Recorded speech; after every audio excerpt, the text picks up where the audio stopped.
Namaste everyone. I hope wherever you're in this world, you're doing well, taking care of yourself, of the people, nature around you, and following your dharma.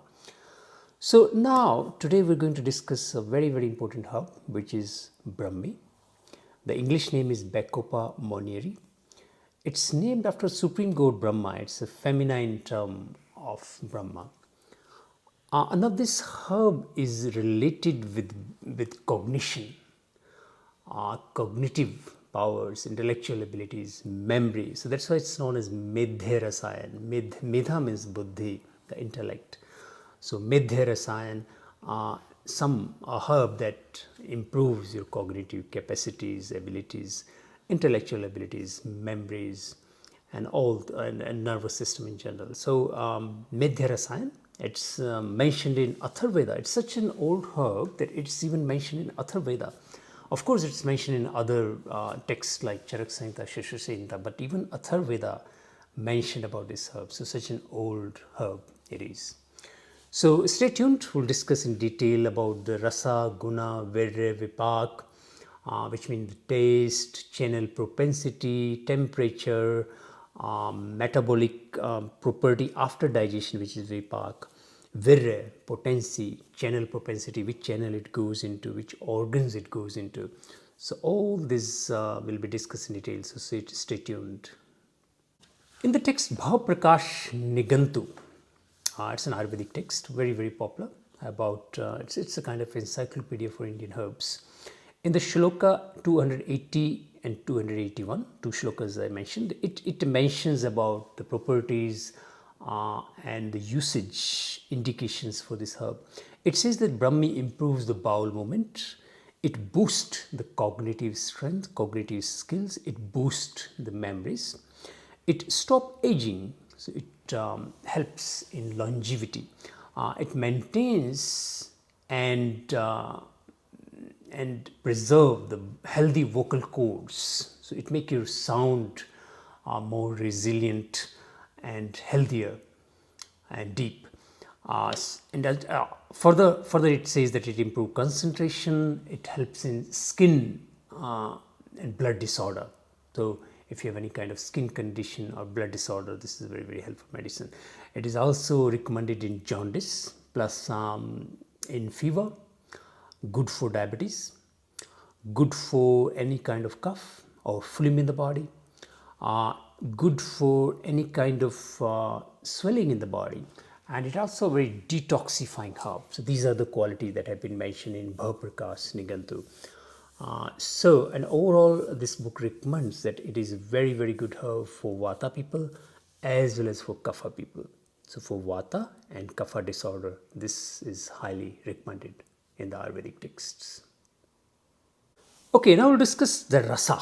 Rasa means the taste.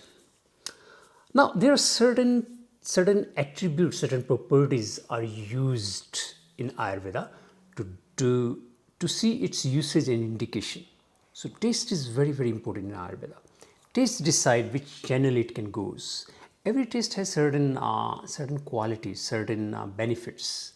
So those benefits are ascribed to a herb if it possesses certain particular kind of taste. So in this herb, the taste is the two tastes, kasai and tikth.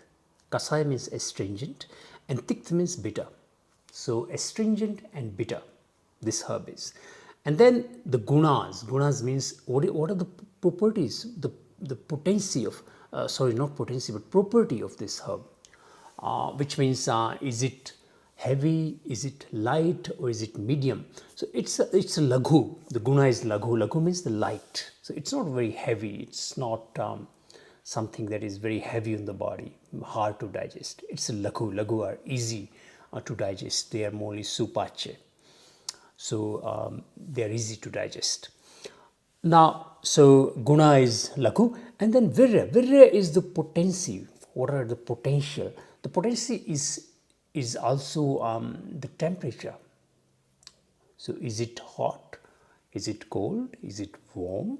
Or is it just cool? Or is it neutral? So there can be 5 kind of normal temperature can be there. So this is under the sheath. Sheath means the cold.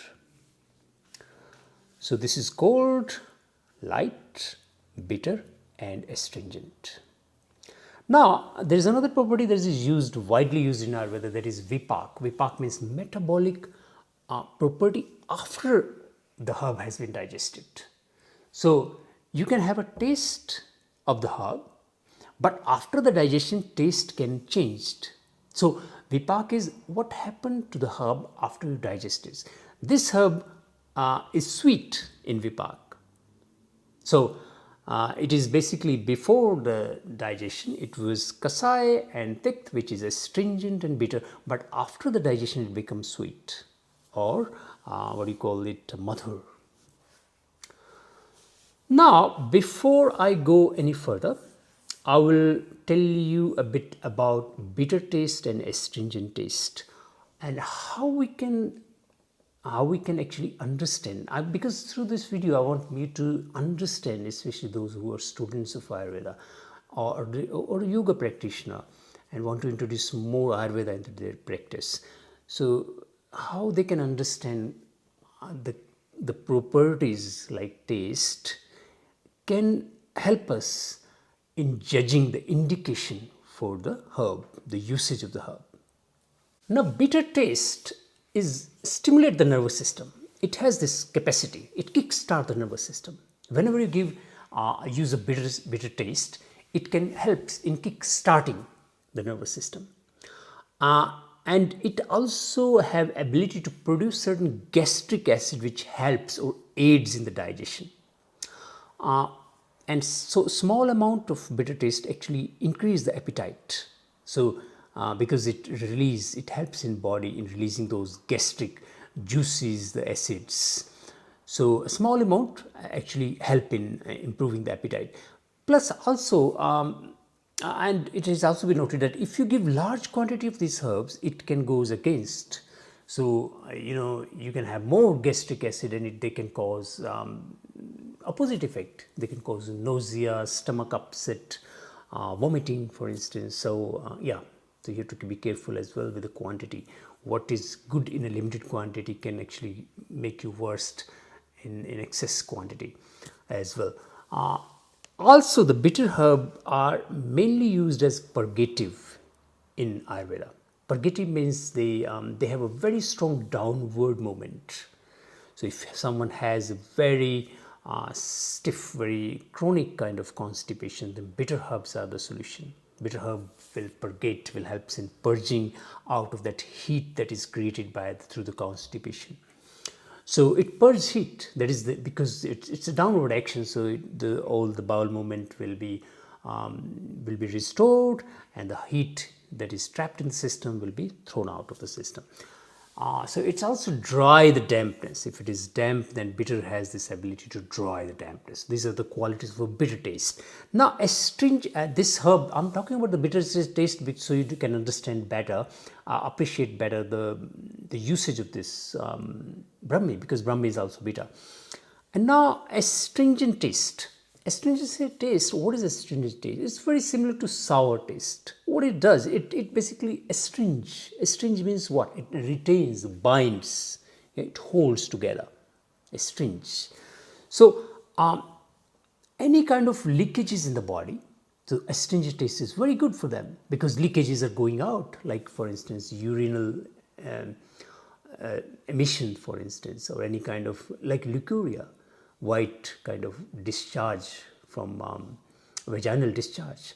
So any or leakage or cough. Cough is basically kind of leakage because it's coming out. It's an opposite movement of the lung. Lung movement is to spread out, but it's going upward movement. So lung is kind of anti movement, a kind of opposite movement of the lung. So it's a kind of leakage which is coming out of the system, the phlegm and the cough. So astringent herbs are very good for cough conditions, very good for kapha people.